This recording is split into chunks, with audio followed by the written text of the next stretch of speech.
Hello बच्चों, मैं doctor शोभित पटेल एक बार फिर से आप सभी का स्वागत करता हूं मोशन के नीट चैनल पे। तो जैसा कि बच्चों आप सभी जानते हैं कि स्पेशल स्टे वैकेंसी राउंड के रजिस्ट्रेशन स्टार्ट हो चुके हैं, तो आप सभी इस बात को जान गए होंगे। लेकिन बच्चों यहाँ पर कुछ इन्फॉर्मेशन हम एडिशनल लेके आए हैं जिसको आपको ध्यान रखने की जरूरत है।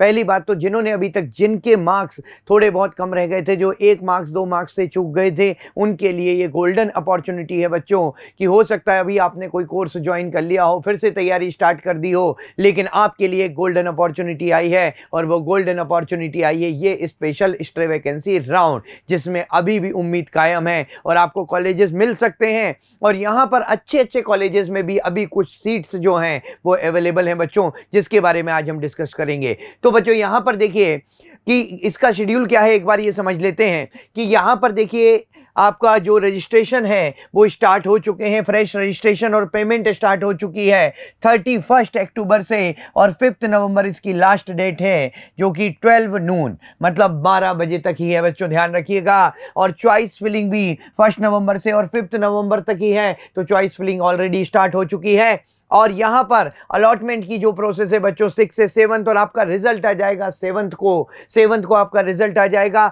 और यही डेटा जो है वो स्टेट को फॉरवर्ड कर दिया जाएगा, कि स्टेट को फॉरवर्ड करके बता दिया जाएगा कि इस बच्चे ने ऑलरेडी सीट ले ली है या इसको ऑलरेडी सीट मिल चुकी है। ठीक है बच्चों, उसके बाद कहानी शुरू होगी स्टेट की स्पेशल स्टे वैकेंसी राउंड की। चलिए बच्चों देखते हैं यहाँ पर आगे की कहानी क्या है। तो देखिए यहाँ पर कि आपका शेड्यूल फॉर जो है एडमिशन है स्पेशल स्टे वैकेंसी राउंड का, ऑल इंडिया कोटा का, वो 31 अक्टूबर से 7 नवंबर तक के लिए है। 7 नवंबर को आपका डेटा शेयर कर दिया जाएगा। और बात आती है स्टेट काउंसलिंग की, जो कि 7 नवंबर से और 10 नवंबर तक आपकी चलने वाली है। और यहाँ पर जो है बच्चों लास्ट डेट ऑफ ज्वाइनिंग जो दी है 15 नवंबर दी है। पहले ये सितंबर के लास्ट डे पर थी, लेकिन अभी इसको बढ़ा के क्या कर दिया गया है, 15 नवंबर कर दिया गया है। क्योंकि पहले ऐसी भी न्यूज़ आई थी कि जिन्होंने सितंबर तक कॉलेज ज्वाइन नहीं किया है या जिनका एडमिशन सितंबर के बाद हुआ है, तो उनके लिए ये चीज़ वैलिड नहीं है। लेकिन अभी जो है कोर्ट से परमिशन ले ली गई है और 15 नवंबर तक आप एडमिशन अपनी डॉक्यूमेंटेशन कंप्लीट कर सकते हैं। जिनको पहले कॉलेज मिला था उनके लिए भी हम बात कर रहे हैं बच्चों। और यहाँ पर अगर आप स्पेशल स्टे वैकेंसी राउंड में अप्लाई कर रहे हैं तो ध्यान रखिएगा, इसमें क्लियर इंस्ट्रक्शन है कि पहली बात तो राउंड 3 जो आपका काउंसलिंग का राउंड चल रहा था, उसमें राउंड 3 या उसके बाद किसी भी राउंड में आपको सीट मिली है और आपने या तो कॉलेज ज्वाइन कर लिया है या वो सीट नहीं ली है, तो आप इसके लिए एलिजिबल नहीं हैं।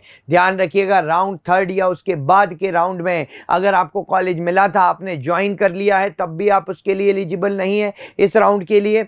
और अगर आपने ज्वाइन नहीं किया है लेकिन आपको कॉलेज अलॉट हुआ था, तब भी आप इस राउंड के लिए एलिजिबल नहीं है। दूसरी बात यहां पर बच्चों, जो सीट्स यहां पर अवेलेबल है उस सीट मैट्रिक्स की अपन बात करते हैं कि ऑल इंडिया लेवल पे कौन कौन सी सीट्स अवेलेबल हैं, उसको अपन देखते हैं कि कितनी सीट्स खाली बची हुई हैं यहां पर। तो बच्चों यहां पर आपके सामने है सीट मैट्रिक्स, जिसमें डिफरेंट स्टेट्स में कुछ सीट्स बची हुई हैं। लेकिन ध्यान दीजिएगा बच्चों कि अगर आप ये जो काउंसलिंग हो रही है ये बीडीएस, नर्सिंग, एमबीबीएस सभी के लिए हो रही है।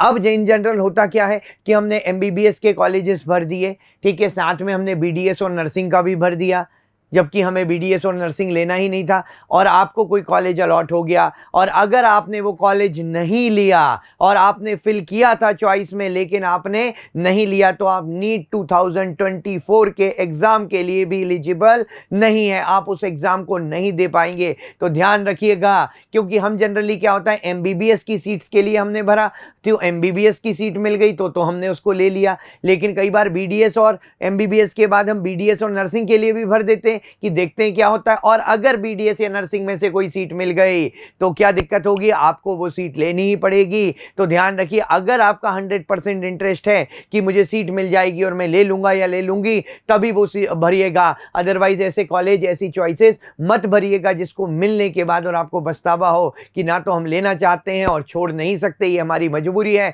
क्योंकि अगर हम छोड़ेंगे तो 2024 नीट के लिए हम एलिजिबल नहीं है। तो बच्चों अच्छे अच्छे कॉलेजेस में, डिफरेंट कॉलेज कॉलेजेस में सीट्स अवेलेबल है, आप यहाँ पर देख सकते हैं सीट मैट्रिक्स में। तो यहाँ पर देखिए आपके आंध्र प्रदेश में आप देख सकते हैं कॉलेजेस में सीट्स अवेलेबल हैं, असम के बहुत सारे कॉलेजेस में अवेलेबल है, बिहार में, दिल्ली में देखिए बच्चों university college of medical science यहाँ पर अवेलेबल है, हरियाणा के कई सारे कॉलेजेस में सीट्स अवेलेबल हैं, हिमाचल प्रदेश हो गया, कर्नाटका आपके सामने, यहाँ पर कर्नाटका में सीट्स अवेलेबल है, कर्नाटका और केरला के भी बहुत अच्छे कॉलेजेस में कुछ सीटें वैकेंट बची हुई हैं अभी, ठीक है बची। और वो बची कैसे हैं बच्चों, हो सकता है किसी ने एडमिशन के टाइम पर वो सीट मिल गई हो लेकिन उसने स्टेट में एडमिशन ले लिया हो उस कॉलेज को छोड़ के, इस कारण से ये सीट्स जो है लास्ट में वैकेंट हो गई हैं। तो महाराष्ट्र के कॉलेजेस में आप देख सकते हैं यहाँ पर मणिपुर, पांडिचेरी, ओडिशा, पंजाब के कॉलेजेस में, और राजस्थान में भी बच्चों आप देख सकते हैं यहाँ पर कि राजस्थान में भी सीट्स अवेलेबल है, यहाँ तक कि RUHS में भी बच्चों जयपुर में भी